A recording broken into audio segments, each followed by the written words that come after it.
Seth, how are you today? Great, Chris. Great to meet you, and thank you. Thanks for having me. Absolutely. Tell me how you pronounce your last name, by the It way. depends. It depends what country you're in, because in the U.S. it's Bogner, in the U.K. it's Bogner, in Germany it's Bogner, in France it's Bonnier. Uh, I so yeah, Bogner's fine. like all those choices. My name is Benyu, my last name, but in France it'd be Benyo, Benway, and then Right. in anywhere else in the world it's a hodgepodge of mispronunciation. So, um, Oh, well, thanks for beating me to the punch. Because I was going to ask you how do you pronounce your last name. absolutely. So, Seth Bogner of HeartPoint Global, it's very nice to have you here. We're very honored to have you here. We always like to kind of start the conversation by telling the individual we're interviewing, as well as our readers and viewers, reminding them of what we do.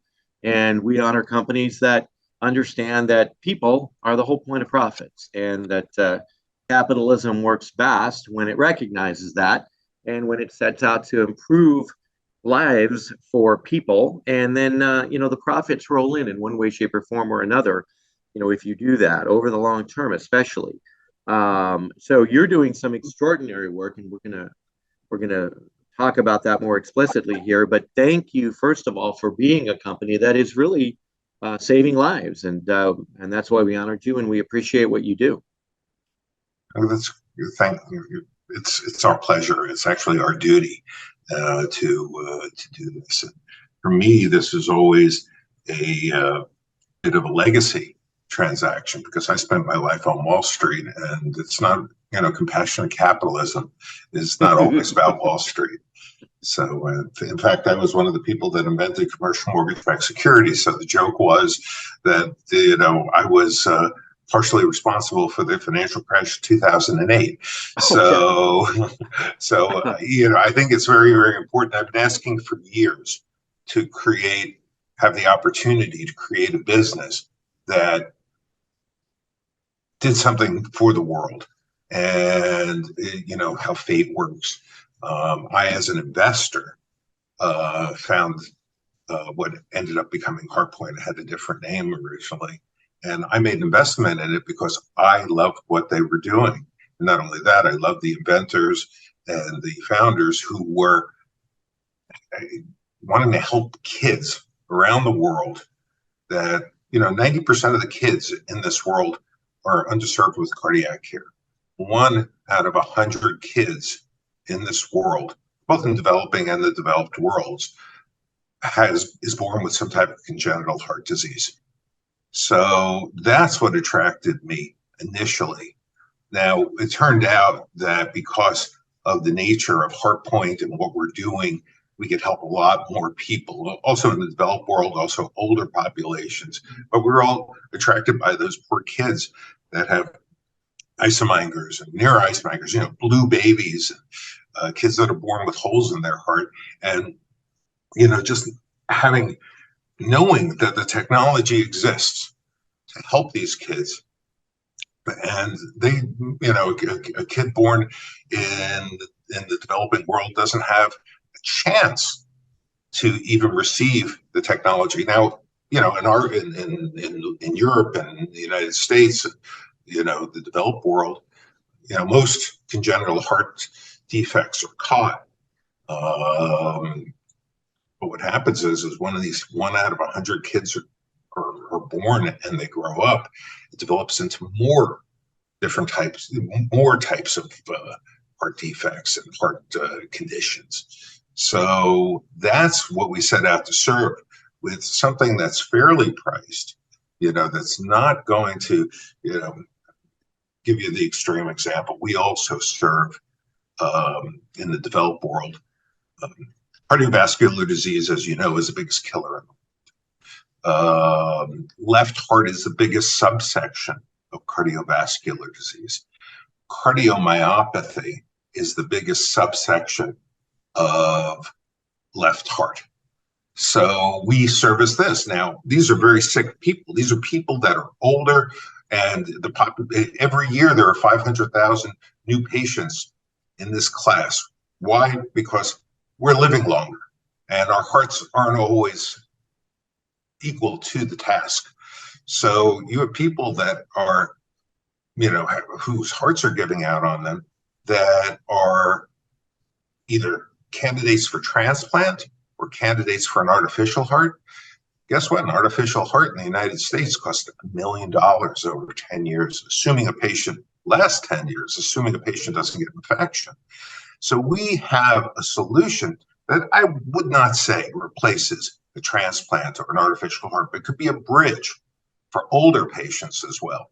So you could serve, not only in the developing world, but in the developed world with a solution that costs $4,000 for the base solution, and plus cost of hospitalization in the United States. Let's say you're in for 1 day for an interventional procedure. What is it, $25,000, $30,000 versus $1 million? And I think our solution, in some cases, is a much better treatment. But so good things come from good things. So we were focused on the kids, and then we found that this also works great, in left heart. And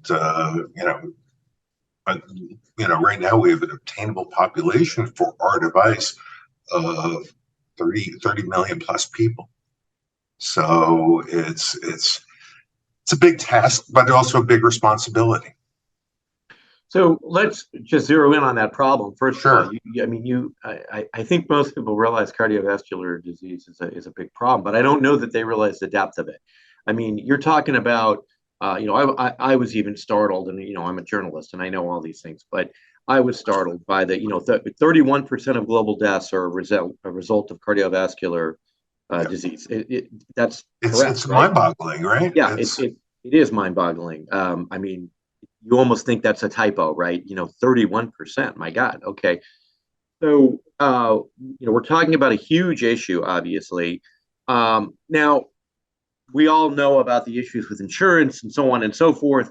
But when you're talking about something that's in other world, in the third world, as well as even in this country, I mean, availability of some of these procedures, like a heart transplant, obviously. I mean, not everybody. There's always a shortage, right? Always not everybody can just go get a heart transplant, right? I mean, that's not. It's not like you call up your doctor and say, "Hey, I need a new heart," right? No, there's a very complicated procedure that a person has to go through. They get rated.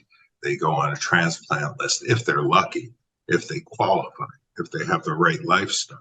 Yeah. If not, they're relegated to either an artificial heart or what we call an LPAD, which is a left ventricular assist device. And these are very, very expensive, very, very risky projects. Even, a transplant is a risky project because there's rejection in a lot of cases in transplants. But it is the gold standard for if you can get it. But there's always a shortage of hearts. And so, what does your company do specifically, just to let everybody know? Sure. You mentioned a couple of things, but dig in there a little bit more. What do you guys offer specifically? Okay, so we, amongst other things, we replace a procedure that's called pulmonary artery banding that's been around since the 1950s. And what they used to do, or they still do, and they still do, is they have an open chest procedure. So they crack the ribs open and went in and tied a rope, string, or a wire around the pulmonary artery to reduce the pressure and flow that's flowing into the heart, and it gives the heart a chance to normalize. Now that's a big shock to the system because they tighten it till it's a huge reduction, and then they loosen it to what they think is correct. Sometimes they're right, and sometimes they're not right. That's pretty complicated. It's pretty complicated. It's pretty extreme, and a lot of patients, especially the older patients we were talking about with the left heart issues, might not be able to sustain that type of procedure.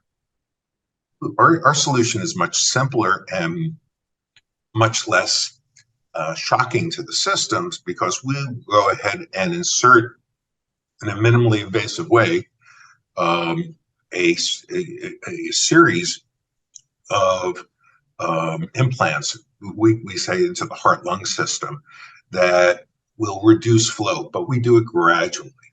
And the other big advantage that we have is that when we do reduce flow, we can adjust to changes in the patient, whether it's at that moment, a month, a week, a year later. And so as the conditions change with the patient, we could continue to adjust the flow and pressure that allows the heart to function properly. So it's a reduction of flow and pressure that is allowing the heart to, in essence, in a lot of cases, heal itself.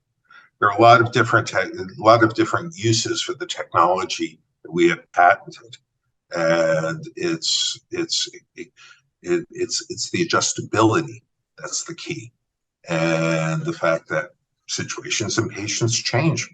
You know, if we're putting it in kids, kids get older, and the fact that we're also implanting this in the pulmonary artery or its branches is pretty groundbreaking on its own. So it also depends on the patient. You know, if you're operating on a small child, or you're going to do an intervention on a small child, you're going to probably be in the main pulmonary artery because that kid will grow. If the kid's over 11 or 12, we can adjust, you know, not just down, but up to accommodate for the extra flow that's needed as the child grows up. If you're dealing with older patients, it's much easier to put the implant in the left and right pulmonary arteries. And that is what we're working on right now. We're about to, you know, do our human trials. We've been working on this for, you know, I took over the company 6 years ago, but the company's been in existence. I started funding it 8 years ago. So it's been a long road. And this is life-saving, obviously. So, yeah.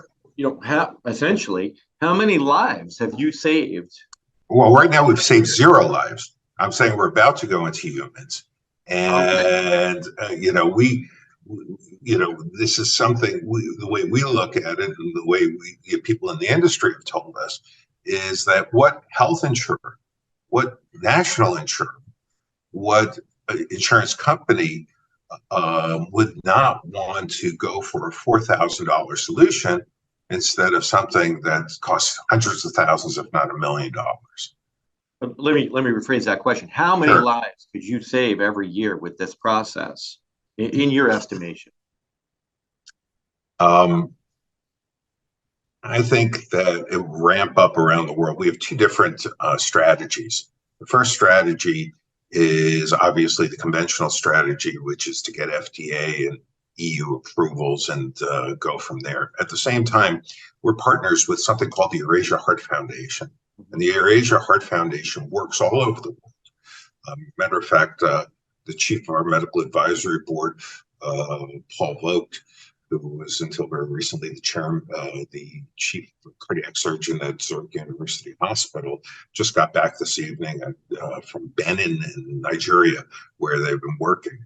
And what we do in these developing countries, but Nigeria is a great example. There's some great hospitals there, and there's some great doctors there, but they service a smaller portion of the population, you know, because it's a huge country with, millions and millions and millions of people.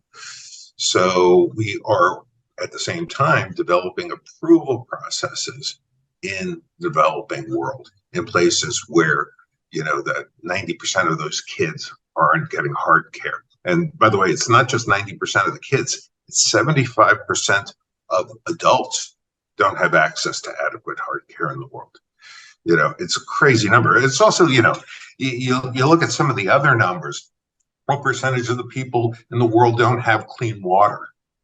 What percentage of the people in the world don't have access to electricity? It's shockingly high.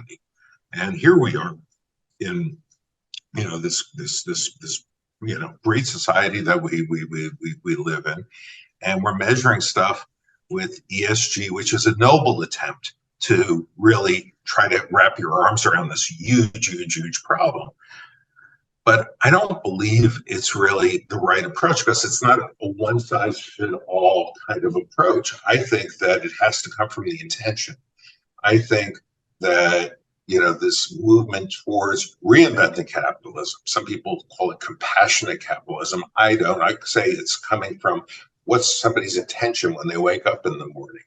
We want to make money for our investors and our shareholders. As a matter of fact, it's our legal and fiduciary duty to do that.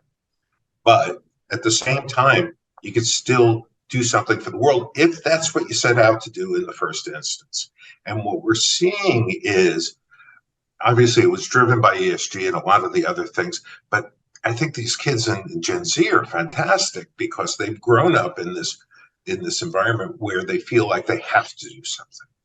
And I feel like I have to do something. I think, Chris, you feel like you have to do something. And I think if we all start talking about it and we all start doing even little things around it, you don't have to dedicate your life to it like I have, or, other people, but if you start every day with that attitude, it's infectious and people want to help. I think people understand that we talked a little earlier, we touched upon the financial crisis of 2008. What did that teach us? We're all connected by money all over the world. No matter where you are, you're connected by money. What did COVID teach us? We're all connected by the air, because wherever you go, if somebody breathed on you and they had COVID, you could catch it. So the fact that we all are interconnected, no matter what we do, our actions are going to affect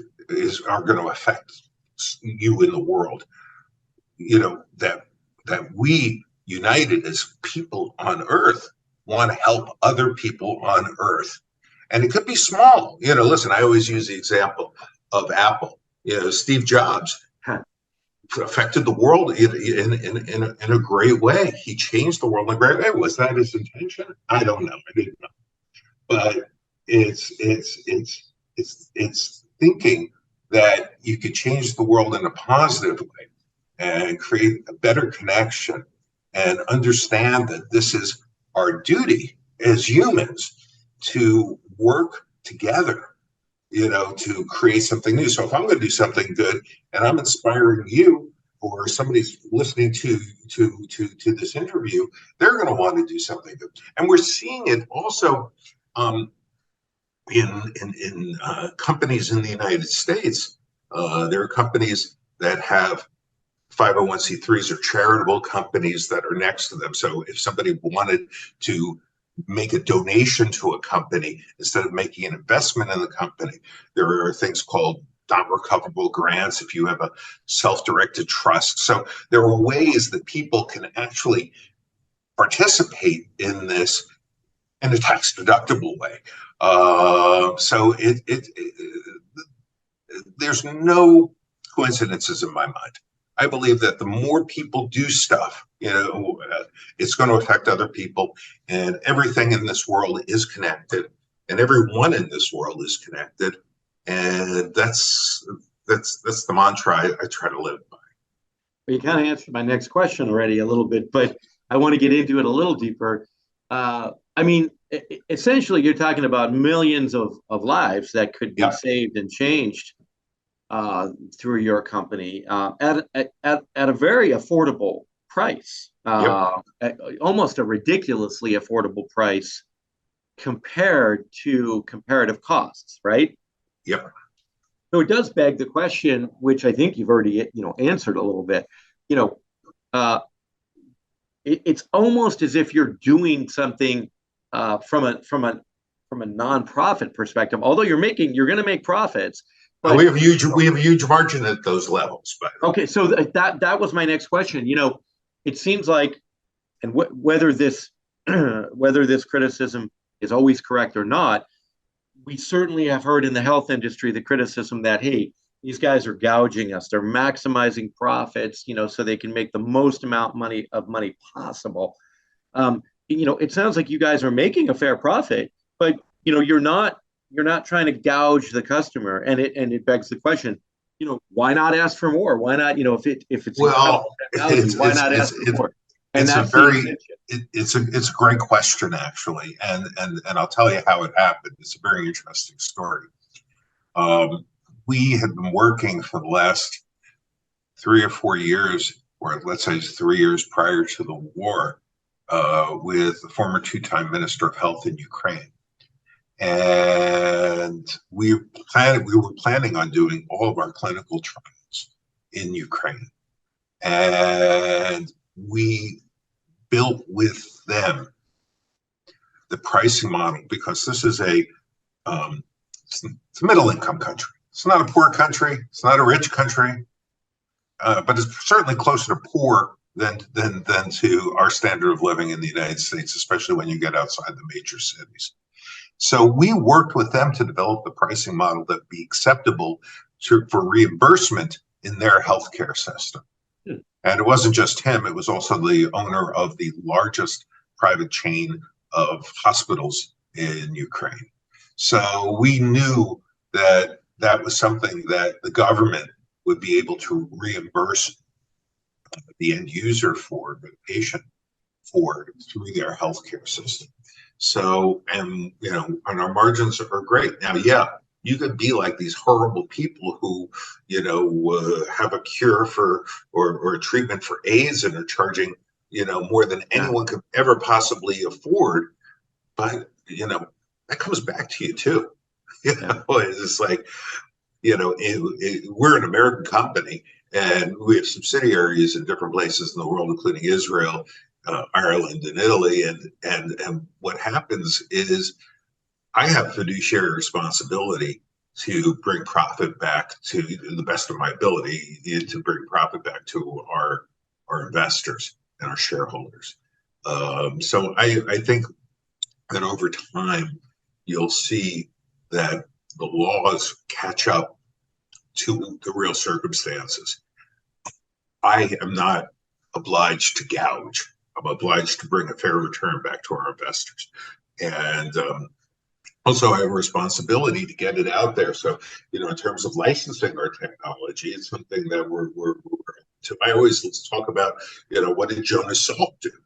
Jonas Salk gave the polio vaccine to the world for nothing, and he's a scientist. I'm a businessman. I do, have a fiduciary responsibility to my shareholders. But, imagine if, they gave the, COVID vaccine to the world for nothing. What would have happened? It's also extremely difficult to make the COVID vaccine. It's not something you could just do in any lab, but it's a question of what are you trying to do? I think there's good middle ground between Jonas Salk and the people that are ripping off AIDS patients.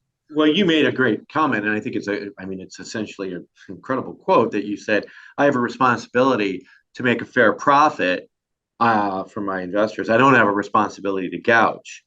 And I think that it seems like a lot of people in business forget that sometimes. I think there is this misnomer out there. There's this bizarre belief sometimes that making that your fiduciary responsibility to your shareholders is to maximize profit at all costs, and that's not true in any way, shape, or form. You don't have that responsibility, and I think if anything, as a human being, you have the responsibility. Well, you're the other side. Yeah, Chris, you're in a transitional period now, because what's happening is when CalPERS, the largest pension fund in the world, is saying that they have to invest a large percentage of their assets in things that are ESG compatible investments. As I said earlier, I don't think ESG is the magic wand that fixes everything. I think it's a noble solution, a noble attempt to try to turn things back to a more fair ground. It hasn't happened yet, but I see things changing. Like the example I gave you before about compassionate investing and being able to put 501c3s next to companies that are doing well. But there are a lot of examples out there right now. You have companies that are making lots of it was a company, I forget the name of it, but they're recycling plastic into cement. And just people Yeah. are just starting to think that way. And I think that the laws and the rules and the norms will change. I think that everything's about balance in this world. And when things get out of balance because somebody's trying to take too much, it comes back to them in the other way. And it's Yes. sort of it also. So if you go that middle route, not too much to the right, not too much to the left, you deliver a fair return, and you give access, whether it's through licensing or some other mechanism, to this technology that you have, to get it to more people quicker, so you can save more lives quicker and deliver. That's what I've always found. When you try to do something good, it comes back in other ways. So what's the matter with a flow from licensing income for, Right. Sure. I have a friend who had a medication, and what they did is they were scared of they were European, and they were scared of the liability in the United States. So they licensed the United States, and they kept the rest of the world to make the medication, and they did fabulously well. Yeah. So, That's brilliant. What you said again, you keep saying these little pearls of wisdom. I love it because, the somebody, you're obviously wise and compassionate, and we need both those things to get back to that idea of intention. I mean, laws, whatever is the flavor of the day, that's not going to be able to replace good old-fashioned intention to want to help people, and reminding all of ourselves that we don't get a pass on having a responsibility for that intention because we're doing business, or because we have shareholders, or because we're at our desk versus in our home. And that's what I think, remind ourselves when we talk to people like you and we see companies like yours. We remind ourselves that we not only should do it, but we can do it. And there's many ways to do it. And at the end of the day, I'm sure, knowing that you're going to be able to help so many people, as well as, are creating a company that rewards economically, it's the kind of thing you can go to sleep at night and really feel great about, right? yeah, I think it's more than that. I'm a spiritual person, and whether you believe in God or don't believe in God, or you believe in nature, or you believe in anything, you can't help but ignore the fact that we're all part of one system. And and I have my own belief system. Sure, you do. But I I believe that it's not about just sleeping at night. I think it's about responsibility, and that if enough of us feel that responsibility, I don't believe everyone in the world has to do what I'm doing or something close to what I'm doing. I think that if enough people in the world start thinking along the lines that we're discussing today, that the way you feel or the way I feel, that changes the world in a way, just the thought, power of the thought. And so by focusing on the power of the thought and getting more people, that's why I'm saying there's so much power in this, in Gen Z right now. I really like how kids are talking, how they're thinking, and I'm inspired by them.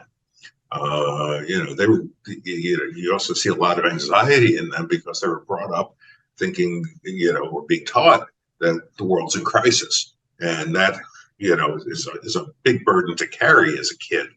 But, these kids want to do something about it. They want to be part of the solution.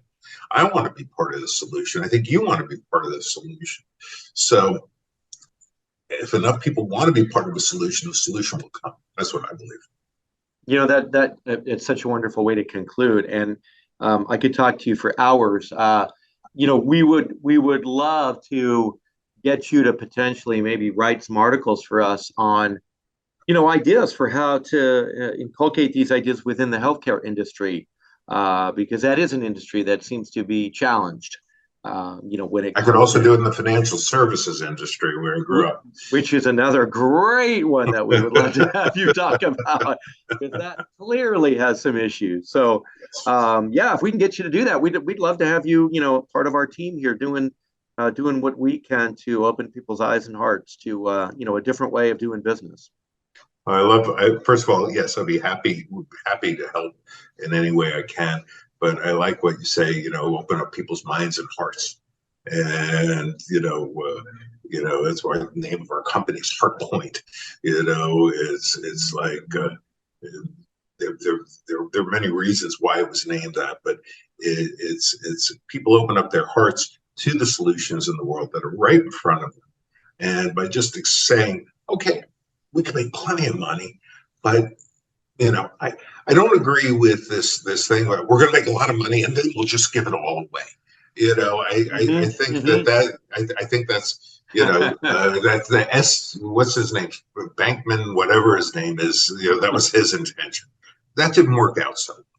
I think that if you wake up every morning and say, how can we in our day, in our industry, in our daily business, bring some of that back to the world, help somebody in need, that will create a better world. And that's really the core of our thoughts. God, Seth, I love that distinction because it is so incredibly important, because that other way of thinking, almost leads to saying it doesn't matter how I do business, it doesn't matter how I treat people. I'm gonna just make a ton of money, and then I'm gonna just give a bunch of it away to like almost make up for it. And I think you probably do a lot more damage that way than you do. It's okay. I could be a psychopath or a sociopath, right. but as long as I give it away, it's okay. Right. Exactly. Exactly. It doesn't work. Oh gosh. Okay. Well, Seth, thank you so much. You are definitely, putting the same with us and our viewpoint, and we look forward to hearing more of your thoughts and reading some of your thoughts. And so we will definitely be checking in with you again soon.